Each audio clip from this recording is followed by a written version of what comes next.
So hey, what's up mga kote? It's me, Ate Mariel at welcome sa Kodernos, where learning is the name of the game. So kung bago ka pa lamang sa aming YouTube channel, i-click mo na subscribe, like, and share button para may updated ka sa aming mga videos. So samahan natin si Super K sa panibagong araw at panibagong lesson na ating matututunan dito sa Kodernos, at ang bagong lesson natin for today is all about the liquid part of Earth. So, diba napag-aralan natin last time yung solid part ng Earth, so yung foods from soil and other resources from rocks and soil. So, diba ang sinabi nga natin dito sa ating the Earth, our planet, the Earth is made up of three parts. They are the gaseous or gaseous, so the gaseous, so the liquid and the solid part. So, we can breathe in air, which is gas.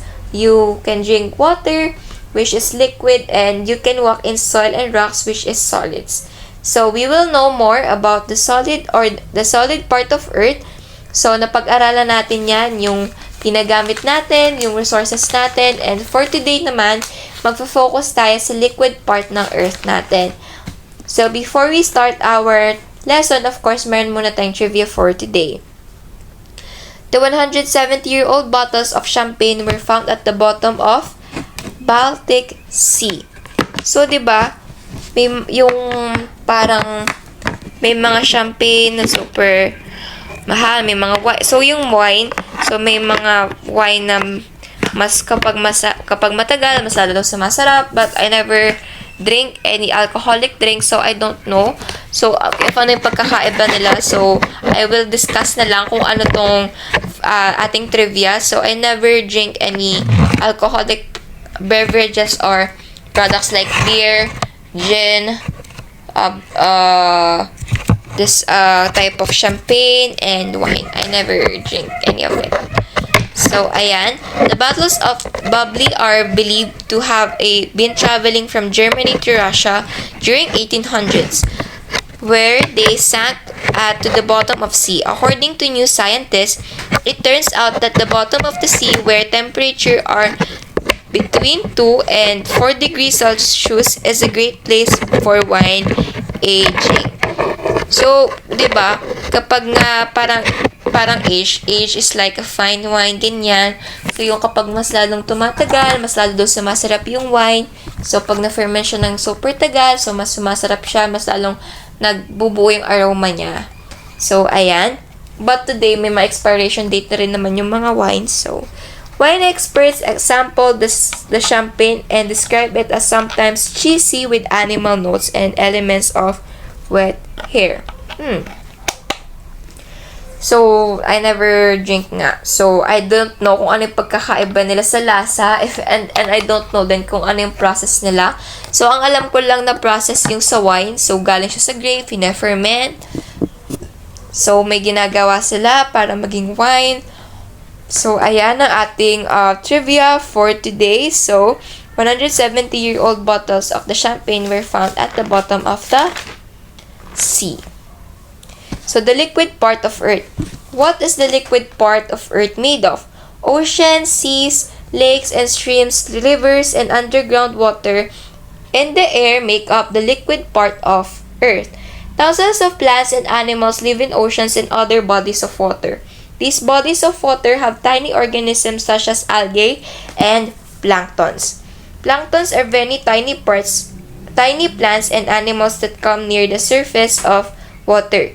The smaller water animals feed on algae and planktons. The bigger water, the animals feed on smaller animals. So examples are the big fish, squids, whales, and sharks that feed on smaller fish and other sea animals. So, of course, the liquid part of Earth, pag napag-usapan natin yan, liquid part meaning tubig, sea, mga sea creatures like fish, mga shark, mga turtles, mga shrimps. So, yan yung tahanan nila. So, plankton, kung nakikita niyo yung plankton sa SpongeBob, parang nga siyang ipis doon. Pero si plankton ay the very tiny plants and animals that come near the surface of water. So, yung pangalan niya plankton, pero para siyang maliit na ipis na kulay green sa SpongeBob.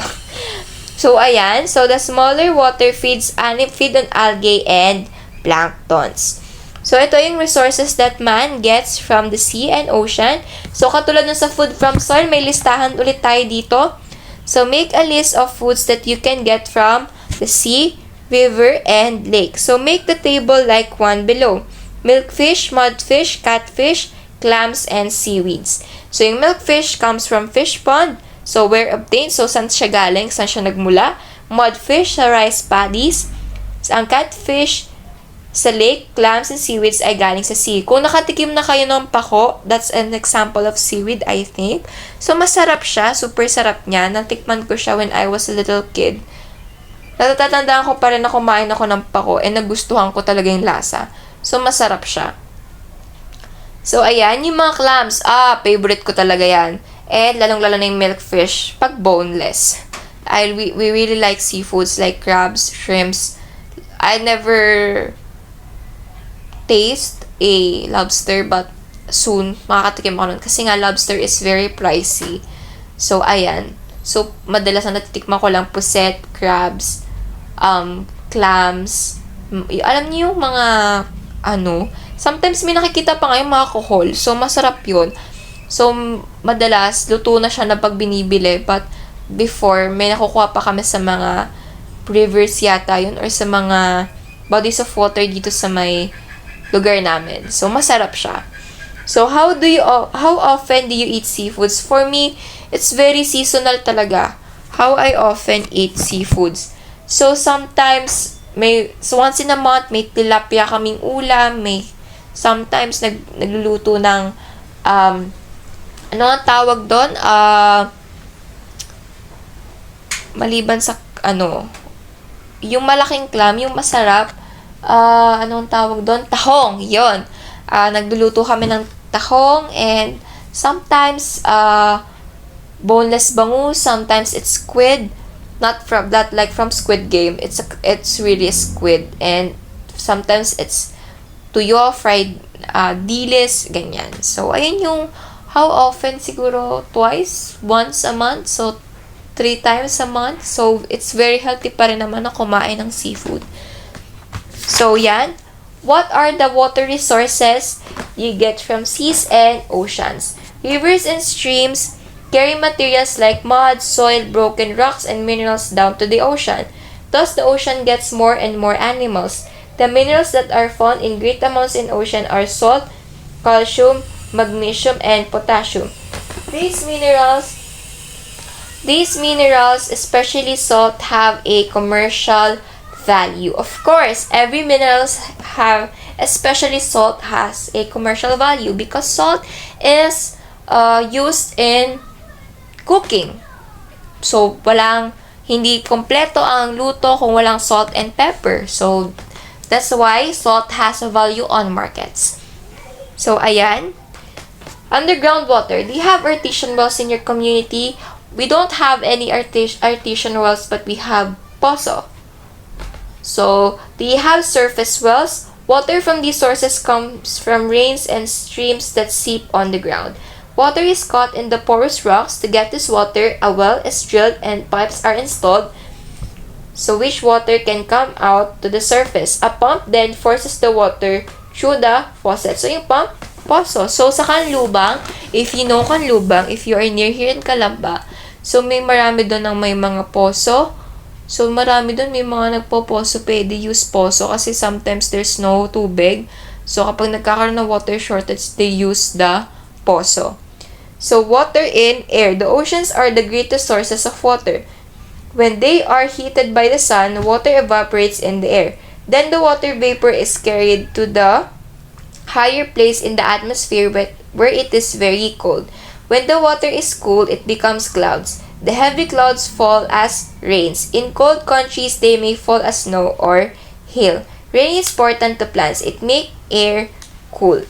So, yan ang ating water in air. So, the ocean are the greatest sources of water kasi ang ocean ay super laki, super lawak, and super lalim. So, ayan.